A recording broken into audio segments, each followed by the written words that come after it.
أعوذ بالله من الشيطان الرجيم. بسم الله الرحمن الرحيم.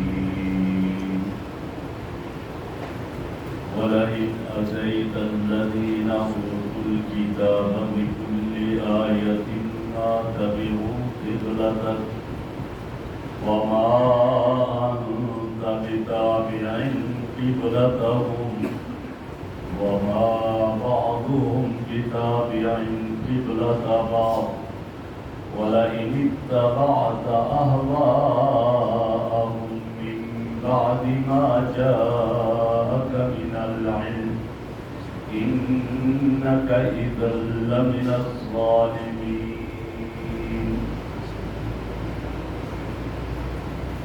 ولئن أتيت الذين أوتوا الكتاب بكل آية، اور اگر آپ دیں ان لوگوں کو جنہیں کتاب عطا کی گئی ہے بکل آیہ، ہر طرح کی نشانی، ما تبعوا قبلتک، وہ آپ کی قبلہ کی اتباع نہیں کریں گے، وما انت بتابع قبلتهم، اور آپ بھی ان کے قبلہ کی اتباع نہیں کریں گے، وما بعضهم بتابع قبلة بعض، اور ان میں سے بعض دوسرے بعض کی قبلہ کی اتباع نہیں کریں گے، وَلَئِنِ اتَّبَعْتَ أَهْوَاءَهُمْ، اگر آپ ان کی خواہشات کی اتباع کر لیں، من بعد ما جاءك من العلم،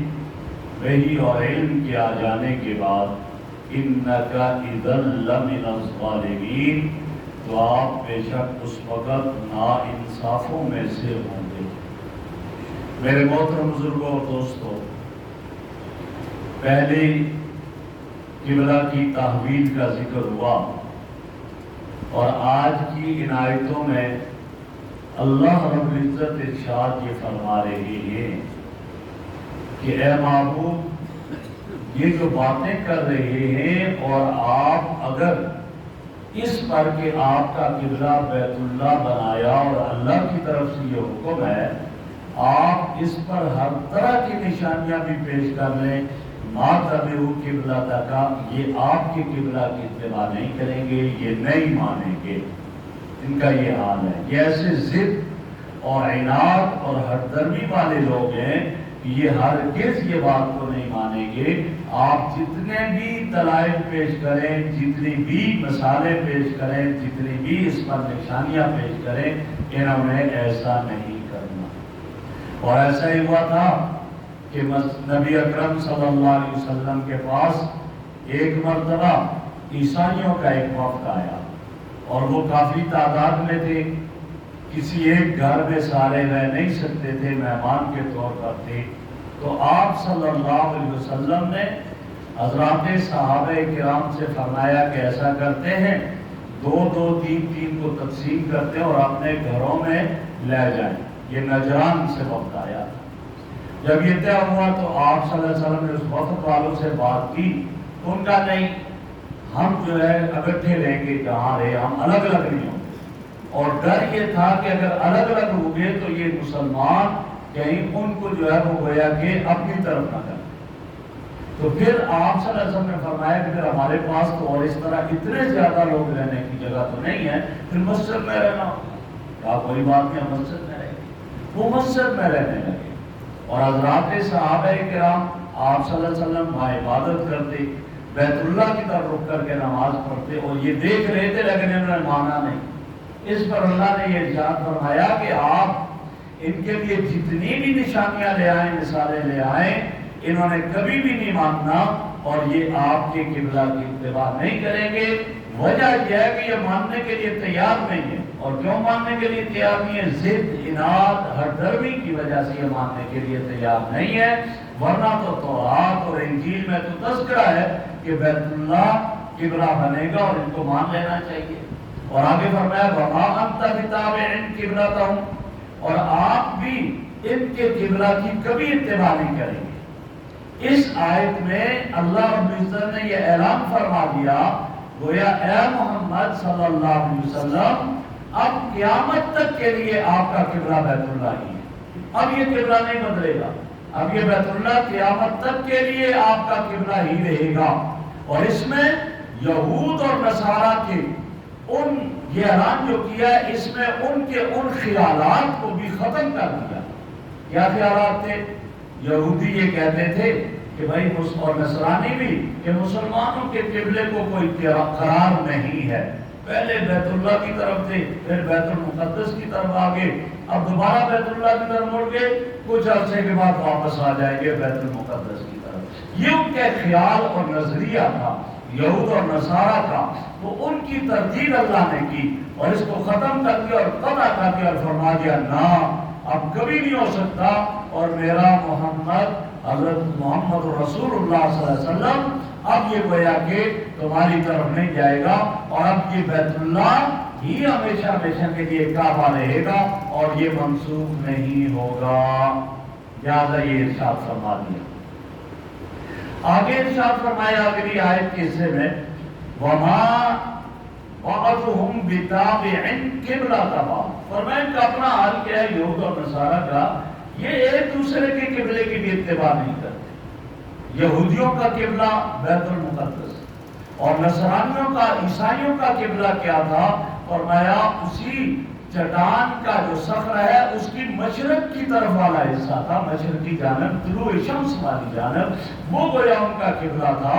اور فرمایا ان کا حال تو یہ ہے کہ یہ ایک دوسرے کے قبلے پر بھی نہیں چلیں گے، یہودیوں نے عیسائیوں کا قبلہ نہیں ماننا اور عیسائیوں نے یہودیوں کا قبلہ نہیں ماننا، یہ آپس میں بھی ضد درمی اور اناد والے لوگ ہیں۔ لہٰذا اس لیے جب ایک دوسرے کا قبلہ نہیں مانتے تو آپ کا قبلہ کیسے مانیں گے؟ لہٰذا یہ پہلے منسوخ ہو گیا، اب یہ نہیں مانتے، اب قیامت تک کے لیے یہی بیت اللہ جو ہے یہی خانہ کعبہ رہے گا اور یہی قبلہ رہے گا۔ آگے ارشاد فرمایا وَلَئِنِ اتَّبَعْتَ أَهْوَاءَهُمْ، اے محبوب اگر آپ ان یہود اور نصارہ کی اتباع کریں، ان کی خواہشات کو مانیں، وہی آگے آپ کو بتا دیا فَوَلِّ وَجْهَكَ شَطْرَ الْمَسْجِدِ الْحَرَامِ، مسجد حرام کی طرف آپ نماز پڑھنی ہے رک کر کے، خانہ کعبہ کی طرف رک کر کے نماز پڑھنی ہے۔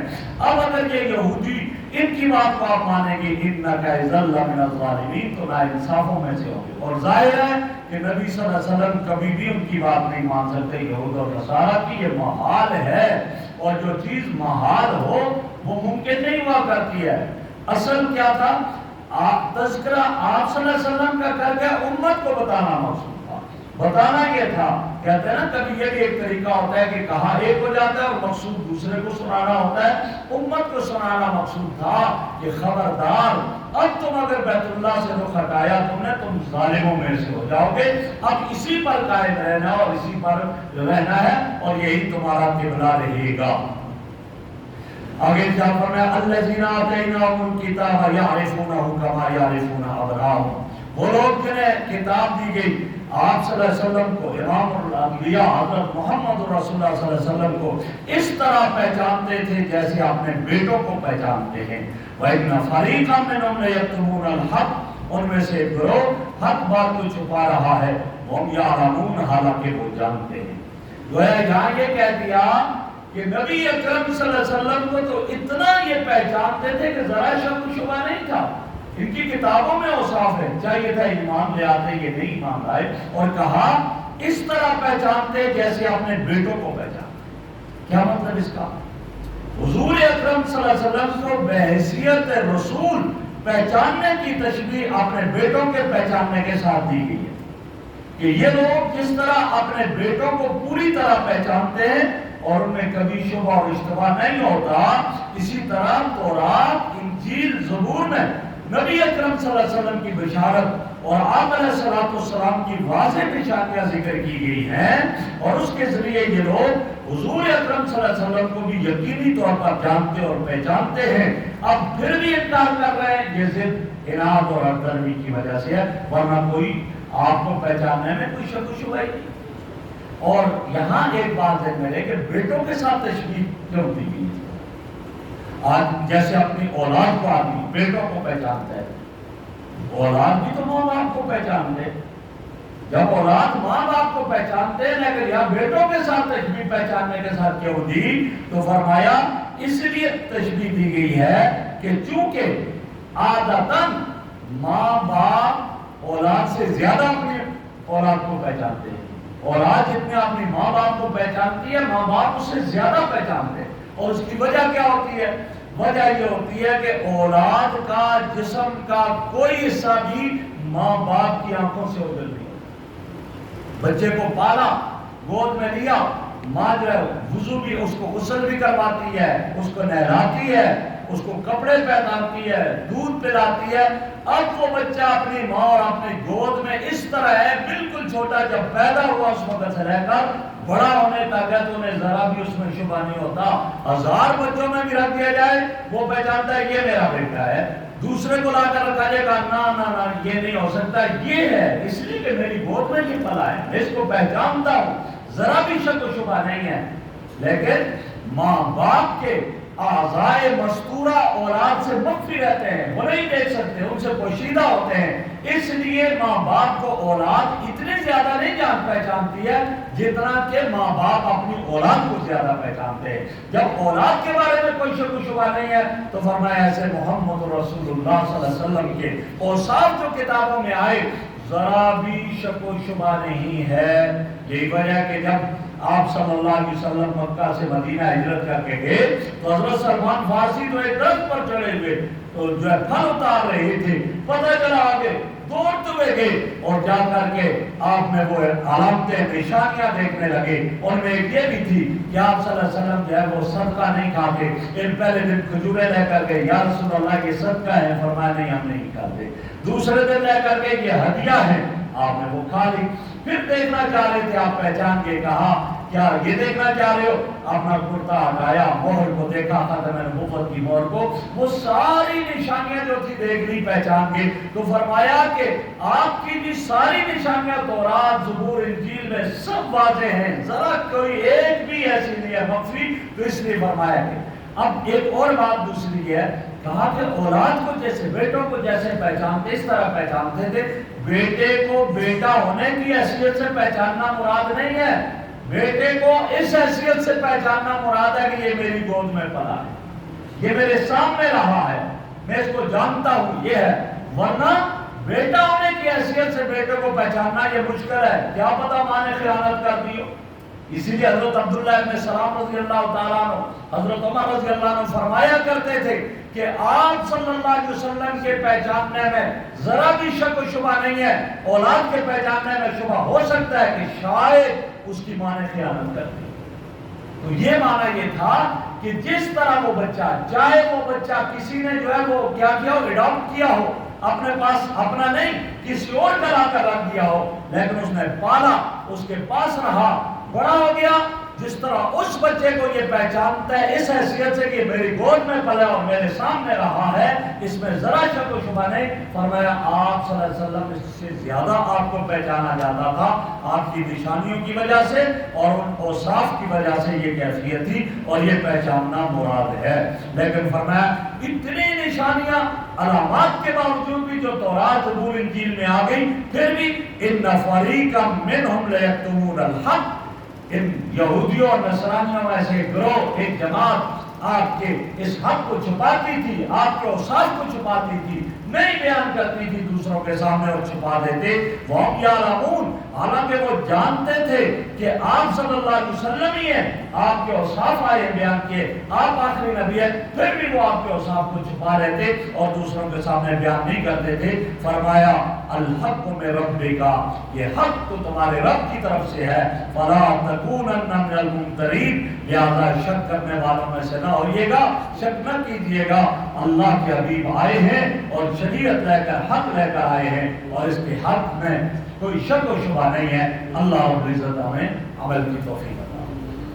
الحمدللہ رب العالمین، والصلاۃ والسلام علی رسول محمد. سبحانک اللہم وبحمدک، اشہد ان لا الہ الا انت، استغفرک واتوب الیک. صلی اللہ تعالی علی خیر خلق محمد و آلہ وصحبہ.